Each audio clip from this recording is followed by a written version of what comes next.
ஒரு பக்கம் ராஜலக்ஷ்மி, இன்னொரு பக்கம் ஐஸ்வர்யா. இவங்க 2 பேரும் ஒரு மிகப்பெரிய தூணா மகாவை அப்படியே காப்பாற்றி எல்லா இடத்துலையும் சரியான பதிலடியை மற்றவங்களுக்கு கொடுத்து கூட்டு போயிட்டுருக்காங்க. ஆனால் எத்தனை நாளைக்கு இந்த ஒரு சந்தோஷமான தருணங்கள் இப்படியே தொடரப்போகுது அப்படிங்கிறது ஒரு பக்கம் தெரியலன்னு வச்சுக்கோங்க. இன்னொரு பக்கம் ஒரு பெரிய மிஸ் அண்டர்ஸ்டாண்டிங் வேறு ஓடிக்கிட்டு இருக்கு. அதாவது ஸ்வேதா கூட ஒரு உறவில் இருக்கார் சூர்யா அப்படிங்கிற ஒரு இடத்துக்கு ஒரு கற்பனைக்கு. ஏன்னா அந்த சந்தர்ப்ப சூழ்நிலையும் அப்படி தான் யோசிக்க தோணுச்சு. நமக்கே ஒரு ஃபுல்லாக ரிவீல் பண்ணுற வரைக்கும் என்னடா பிரச்சனை இது அப்படிங்கிறது தெரியாமல் தான் இருந்துச்சு. அப்படி தான் மகாவும் இப்போ நினச்சிக்கிட்டு இருக்காங்க.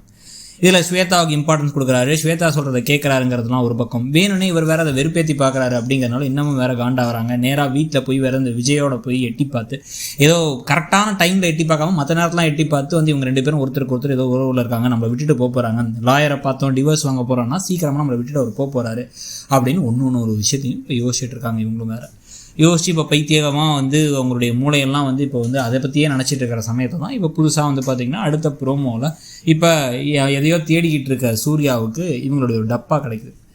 இப்போ ரீசெண்டாக வந்த ஒரு திரைப்படத்தில் கூட பார்த்திங்க அப்படின்னா நம்மளுக்கு ஒருத்தவங்க மேலே இருக்க கோபத்தை, ஆத்திரத்தை, இல்லை மனசை தோன்ற விஷயத்தெல்லாம் ஒரு பேப்பரில் எழுதி ஒரு மூட்டன்லேயே வச்சு கோபம் வரும்போதெல்லாம் அந்த மூட்டையில் எழுதி வச்சுருக்கிறதெல்லாம் பார்த்து அதுக்கப்புறம் அதை வச்சு ஒரு விஷயம் நடக்கும். அந்த மாதிரி இப்போ இங்கே பார்த்திங்கன்னா இவங்க ஒரு டப்பாவில் கோவம் இருக்கும் போதெல்லாம் அதை எழுதி வச்சுருக்காங்க. அதை எழுதின டப்பாவை எடுத்து இவர் படிக்கலான்னு பார்க்குறாரு. ஐயோ அதை படிக்காதீங்க வாங்க அப்படின்னு சொல்லிட்டு வேணாம் அப்படி இவங்க தடுத்து போக இவங்களை பிடிச்சி இந்த பக்கம் இழுத்து கையை கட்டி போட்டுறாரு. ஒரு ஷால்லையோ ஒரு சாரிலையோ கட்டி போட்டு அப்போ உட்காந்து அவர் ஒன்று வாசிக்கிறார். ஸ்வேதாவை நீங்கள் ஹாஸ்பிட்டலில் கூட்டு போனலாம் ஓவராக பண்ணுறீங்க, நீங்கள் வர நீங்கள் நடந்துக்கிறதே சரியில்லை, எனக்கு அவ்வளோ கோவம் வருது நீங்கள் பண்ணுறதெல்லாம் பார்த்தா அப்படின்னு பார்க்க இப்போ படித்து ஒரு சந்தோஷமாயிடுது. அவ்வளோ தூரம் உனக்கு பொசிட்டிவ்னஸ் என் மேலே நான் யார்ட்டையும் பேசக்கூடாதா, ஸ்வேதாட்ட பேசினா உனக்கு அவ்வளோ கஷ்டமாக இருக்கா அப்படிங்கிற மாதிரி கேட்க, ஏன் உங்களுக்கு இல்லையா பொசிட்டிவ்னஸ்ங்கிறாங்க. உடனே எனக்கு என்ன பொசிட்டிவ்னஸ், நீ என்ன வேணால் பண்ணிக்க, அந்த ஆட்டை வேணால் பேசிக்கணும், எனக்குலாம் அந்த மாதிரி எதுவுமே கிடையாது அப்படின்னா அப்படிலாம் கதையை விடாதீங்க, உங்களுக்கும் பொசிட்டிவ்னஸ் இருக்குங்கிறது எனக்கு தெரியும், இதை நீங்களே ஒத்துக்கலைன்னா நான் வர வைப்பேங்கிறாங்க இவங்க. ஸோ இப்போ அதுக்கான ஒரு முயற்சிகளில் இறங்கி அவங்க என்னென்ன பண்ண போகிறாங்கிறது ஒரு பக்கம்.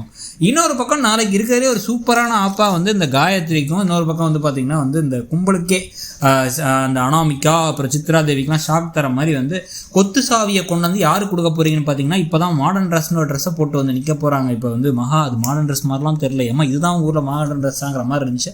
அந்த ட்ரெஸ்ஸில் நின்றுட்டு இருக்கவங்க கையில் இப்போ சாவியை கொடுத்து இதுக்கப்புறம் இவ தான் அந்த வீட்டோட மூத்த மருமக, எல்லா பொறுப்பும் மகா கிட்ட தான் இருக்கும், செலவெல்லாம் மகா தான் பார்த்துப்பாங்க போகிறாங்க.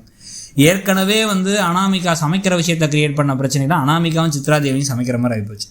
இப்போ இது இல்லாமல் கொத்து சாவியும் அட்லீஸ்ட் அது ராஜலட்சுமிகிட்ட இருந்தாவாச்சும் மனசு ஏற்றுக்குச்சு, என்ன இருந்தாலும் வீட்டோட பெரியவங்க அவங்க அப்படின்ட்டு. இப்போ அது இல்லாமல் அது மகா கிட்ட தான் கேட்கணுங்கிறது சித்ராதேவிக்கு இன்னும் பெரிய காண்டாக இருக்க போகுது.